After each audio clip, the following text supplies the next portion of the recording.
Hello aspirants, आज ethics के discussion के अंतर्गत उस क्वेश्चन को देखेंगे जिसे डिस्कॉर्ड प्लेटफॉर्म पर पोस्ट किया गया था। आप क्वेश्चन अपनी स्क्रीन पर देख भी सक रहे होंगे। देखिए, क्वेश्चन है कि RTI act is not all about citizens empowerment alone, it essentially redefines the concept of accountability. Discuss. तो आरटीआई एक आपको जीएस 2 के पेपर में भी है और साथ ही साथ जो राइट टू इन्फॉर्मेशन है वो जीएस 4 के पेपर में भी है। तो ये सिविल सर्विसेज एग्जामिनेशन 2018 के अंतर्गत ये प्रश्न पूछा गया था। प्रश्न दो भाग में विभाजित है। पहला जो भाग है वो ये बोल रहा है कि ये केवल जनता का सशक्तिकरण ही नहीं करता है, यानी कि आपको ये बताना पड़ेगा पहले तो कि आरटीआई जो है वो एम्पावरमेंट भी लेकर आता है, सिटीजन्स का एम्पावरमेंट भी लेकर आता है। एंड देन दूसरा का जो इस क्वेश्चन का भाग है या जो दूसरा डायमेंशन है जो आपको लिखना है वो है कि it essentially redefines the concept of accountability, यानी कि ये जो उत्तरदायित्व की अवधारणा है, हिंदी के अंतर्गत यदि देखें उत्तरदायित्व की अवधारणा, उसे भी पुनः परिभाषित करता है। तो आपको ये दो डायमेंशंस के अंतर्गत आंसर लिखने पड़ेंगे। चलिए आज के कंसेप्ट डिस्कशन को पहले देखते हैं, फिर उसके पश्चात ये क्वेश्चन को समझने की कोशिश करेंगे कि कैसे इसका आंसर लिखना है।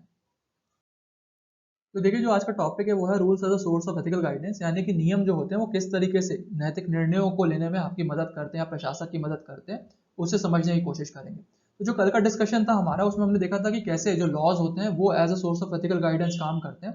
तो बिल्कुल वही सारे पॉइंट्स आप यहाँ पर भी लिख सकते हैं। रूल्स भी उसी तरीके से जैसे लॉज काम करते हैं सोर्स ऑफ एथिकल गाइडेंस के रूप में, वैसे ही रूल्स की भी भूमिका होती है। तो वही सारे पॉइंट्स आप यहाँ पर भी लिख सकते हैं। इस डिस्कशन में हम समझने की कोशिश करेंगे कि रूल्स एंड लॉज में डिफरेंस क्या होता है, क्योंकि कई बार यूपीएससी आपसे यहाँ पर ये क्वेश्चन पूछ सकता है कि what do you understand by rules, laws and conscience and how they actually play a role as a source of ethical guidance, explain it.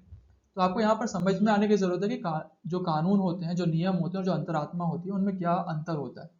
तो देखिए, रूल्स और लॉज के अंतर्गत ये डिफरेंस होता है कि जो लॉज होते हैं उनका निर्माण पार्लियामेंट यानी कि संसद करती है, जबकि जो नियम होते हैं, रूल्स होते हैं, उनका निर्माण कार्यपालिका करती है।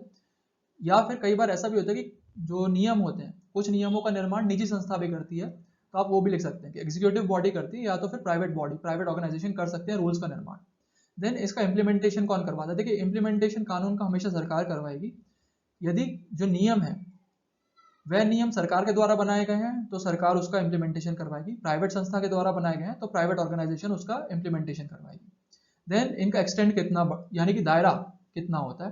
कानून के दायरे की बात करें तो कानून का दायरा बहुत बड़ा होता है।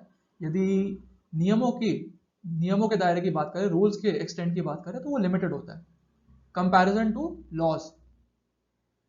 देन यदि हम बात करेंगे पनिशमेंट, तो ये कानून के अंतर्गत जो पनिशमेंट होते हैं वो काफी हार्श होते हैं, काफी सख्त होते हैं, कड़े होते हैं।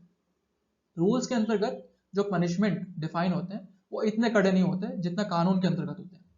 यदि आप यहाँ पर एग्जाम्पल देखेंगे तो देखिए, कानून जो नियमों का एग्जाम्पल है, ई वेस्ट मैनेजमेंट रूल्स, ये सरकार ने, जो कार्यपालिका उन्होंने निर्मित किया। तो आप यहाँ पर ये उदाहरण दे सकते हैं।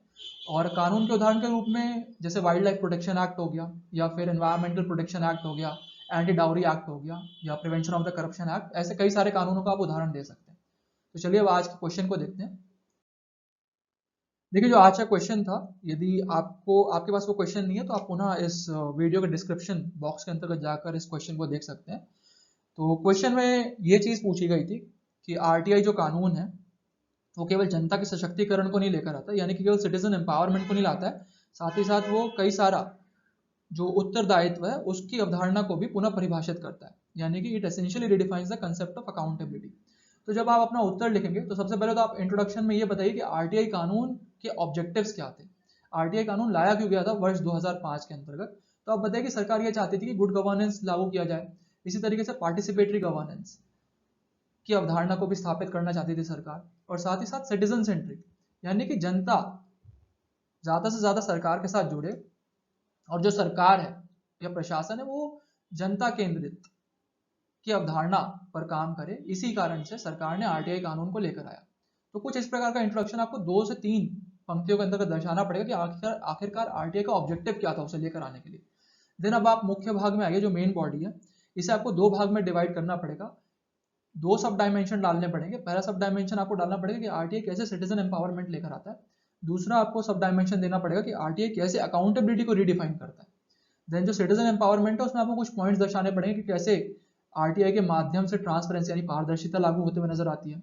इसी तरीके से जो जनता है वो सरकार के साथ कनेक्ट होते हुए या सरकार के साथ जुड़ते हुए नजर आती है। तो ऐसे में वो भी एम्पावर, यानी कि जो जनता है वो ज्यादा से ज्यादा सशक्त होगी जब वो सरकार से जुड़ेगी, क्योंकि उनका उत्थान होगा। जो कमजोर वर्ग है जब वे सरकार से जुड़ेंगे, प्रशासन से जुड़ेंगे, तो जो भी स्कीम्स है उनका वह बेहतर उपयोग कर पाएंगे। तो ये दर्शाना पड़ेगा आपको यहाँ पर। एंड ये भी दर्शाइए कि कैसे टाइमली सर्विस अब आनी शुरू हो गई है आरटीआई के थ्रू। एग्जाम्पल यहाँ पर दे दीजिए, जैसे पुणे म्यूनिसिपैलिटी का ईआरटीआई एक्ट है, या ईआरटीआई उन्होंने एक स्कीम लेकर आई है जिसके माध्यम से जो आरटीआई है उसका पूरा का पूरा डिजिटलाइजेशन हो गया।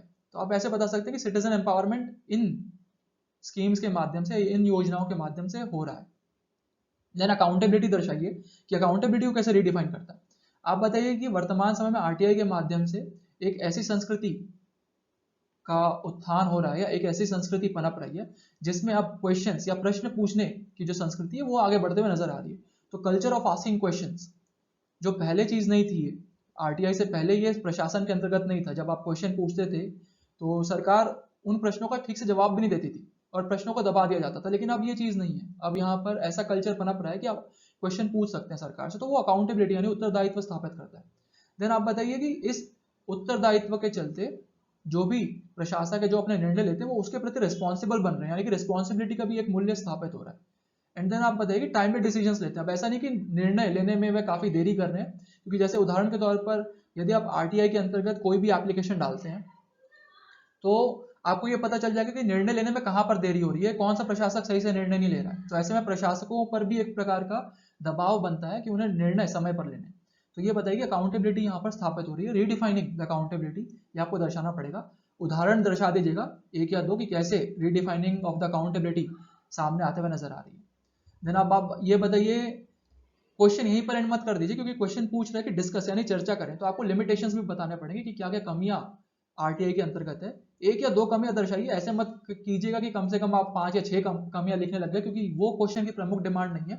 एक या दो कमी दर्शा दीजिए कि आरटीआई में आप ये दर्शा सकते हैं, जैसे जो कई जगह पर या कई संस्थाओं में आरटीआई अभी भी सुचारू रूप से लागू नहीं हो रहा है, ये बता सकते हैं। दूसरा आप ये बता सकते हैं कि जो पब्लिक इंफॉर्मेशन ऑफिसर्स हैं पीआईओ, उन्हें अपॉइंट नहीं किया जाता है। तो इस प्रकार की कुछ कमियों को दर्शाते हुए आप ये बताइए कि जो कंक्लूजन होगा उसमें ये लिखिए कि कैसे इन कमियों को दूर किया जाए ताकि आरटीआई को और सशक्त बनाया जाए। और आप यहाँ पर फिर एक कौटिल्य का उदाहरण दर्शाते हुए, जिसे बोला जाता है कि एथिकल थ्योरी आपको अपने आंसर्स में लेकर आनी ही आनी है, तो वो एथिकल थ्योरी आप दर्शा सकते हैं कि जब प्रशासन के अंतर्गत पारदर्शिता होगी, जो भी प्रशासक है वह सत्यनिष्ठा या इंटीग्रिटी ऑनेस्टी का पालन करेंगे, तो कौटिल्य की जो धारणा एथिकल गवर्नेंस की वो स्थापित होते हुए नजर आएगी।